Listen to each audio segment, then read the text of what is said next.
सागर जिले के रैली थाना क्षेत्र अंतर्गत हिनौती गांव में बीती रात एक 11 वर्षीय मासूम अंधविश्वास की बलि चढ़ गई। परिजनों के अंधविश्वास के चलते मासूम बच्ची की जान चली गई।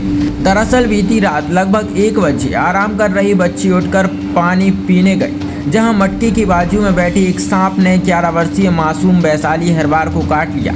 सांप की काटते ही जहर ने अपना असर दिखाना शुरू कर दिया और बच्ची बेहोश होने लगी। परिजनों को पता चलते ही परिजन उसे अस्पताल ले जाने की जगह अपने घर से करीब 15 किलोमीटर दूर अचलपुर गांव में झाड़ फूंक करवाने किसी तांत्रिक के पास ले गए।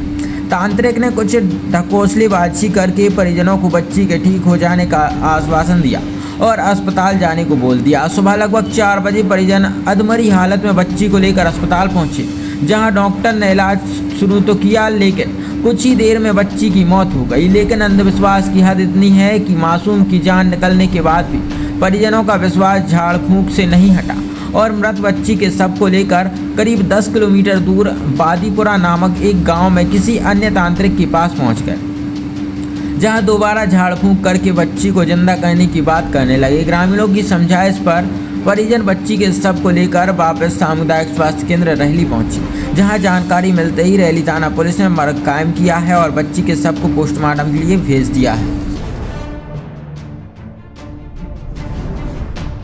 क्या नाम आपका? संतोष। क्या घटनाक्रम हो गया? वो बच्ची को सांप ने काटा था। कहाँ काट लिया? पैर में। कहाँ रह रहे थे आप? घर पर से हिनौती। मकान खेत में रह रहे थे क्या? मकान में, घर ही गाँव में। तो क्या आप फिर कहाँ ले गए उसको? उसको पहले अचलपुर ले गए हैं, फिर अस्पताल लाए। अस्पताल में बच्ची खत्म हो गई, फिर किसी ने बोला कि वहाँ बादीपुरा चले गए हैं, तो वहाँ चले गए। गुनिया के यहाँ जाने से कुछ कम हुआ क्या? आपको असर समझ में आया? वहाँ जाने से कोई असर नहीं हुआ। तो फिर उसके बाद क्या करते रहे आप?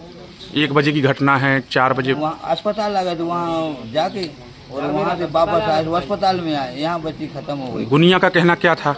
झाड़ हो जाएगी बस, और ठीक नहीं हुई? ठीक हो गई होगी तो मना कर दिया ना बादीपुरा में। हाँ। बादीपुरा में क्या बोल दिया? बादीपुरा में बोल दिया कि खत्म हो गई अपने हमारे बस। बादीपुरा में कौन है तांत्रिक? बादीपुरा में कोई पंडा है, मुझको नाम मालूम नहीं। और अचलपुर में? अचलपुर में भी नाम पता नहीं है, लेकिन है पंडा भी, तो अब विख्यात ही पंडा है। इसके पहले कोई किसी को बचाया उनने?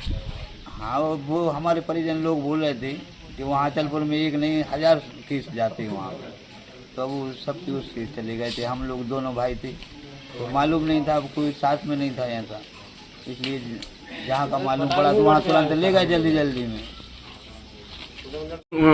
झाड़ फूंक का मामला सामने आया है, क्या पूरा मामला कहाँ की रहने वाली हो?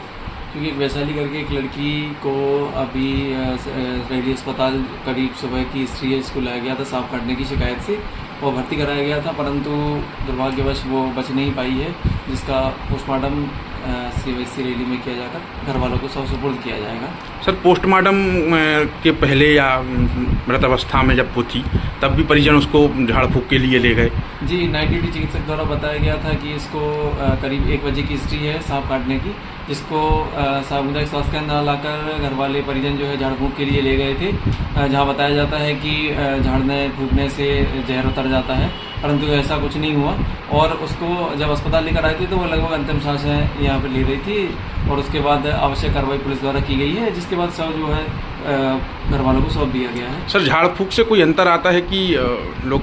नहीं, ये सब अफवाहें हैं और मैं भी आपके माध्यम से केवल सभी लोगों को यह संदेश देना चाहता हूं कि अगर सांप, जहरीला सांप अगर किसी व्यक्ति को काट रहा है तो उसके लिए केवल निराकरण जो अस्पताल में उपलब्ध इंजेक्शंस हैं, इनको एंटी स्नेक विनम बोला जाता है, यही सिर्फ इलाज होता है, बाकी झाड़ फूंक और इसके कोई इलाज नहीं होता है, ना इनसे ही किसी भी प्रकार की व्यक्ति की जान बच सकती है। सर, इनके जो जी बिल्कुल, अगर ऐसी कोई सूचना मिलती है तो ज़रूर हम लोग यहाँ से भी लिखे देंगे और बाकी आवश्यक प्रशासन से भी यही कहेंगे कि ऐसे लोगों के खिलाफ सख्त से सख्त कार्रवाई करें, क्योंकि इस चक्कर में मरीज़ का इलाज हमेशा डिले हो जाता है और मरीज़ को उचित इलाज नहीं मिल पाता, जिससे मरीज़ को अपनी जान गंवानी पड़ती है।